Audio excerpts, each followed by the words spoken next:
कृष्ण की दूसरी पत्नी सत्यभामा बहुत घमंडी महिला थी। वह मानती थी कि वह सबसे सुंदर और सबसे अमीर महिला है, क्योंकि उसके पिता बहुत अमीर आदमी थे और उसके पास वह सारी दौलत और गहने थे जो वह चाहती थी। घमंड उसकी समस्याओं में से एक था। एक बार कृष्ण के जन्मदिन पर उसने सबको दिखाने का फैसला किया कि वह कृष्ण से कितना प्यार करती है। वह शहर के लोगों को कृष्ण के वजन के बराबर सोना बांटना चाहती थी। इसे तुलाभार कहते हैं। यह मंदिरों में होने वाली एक घटना है। लोग खुद को मक्खन, घी या चावल के साथ तराजू पर तौलते हैं और लोगों को बांटते हैं। आप चावल, नमक, दाल, सोना या जो भी आप दे सकते हैं। ये परंपरा का हिस्सा है। सत्यभामा ने तुलाभार स्थापित किया। लोग प्रभावित हुए, लेकिन कृष्ण इन चीजों से प्रभावित नहीं हुए। वे जाकर तराजू पर बैठ गए। वह लगभग जानती थी कि उनका वजन कितना है, और उसके पास उतना सोना तैयार था। लेकिन जब उसने सोने को तराजू पर रखा तो वह जरा भी नहीं हिला। कुछ ऐसा ही तब हुआ जब कृष्ण एक बच्चे थे। एक राक्षस आया और उन्हें ले जाने की कोशिश की।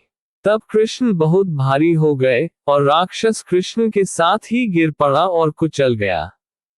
क्रिया योग में एक तरीका है जिससे एक योगी अपना वजन बढ़ा या घटा सकता है। योगियों के बारे में कई कहानियां हैं जो पहाड़ जितना भारी हो गए। कृष्ण ने अपना वजन बढ़ाया और तुलाभार में बैठ गए। उसने सारा सोना डाल दिया जो उसे लगा कि उसका वजन संतुलित कर देगा, लेकिन कोई फायदा नहीं हुआ। अब तक शहर के सभी लोग देखने के लिए आ गए थे।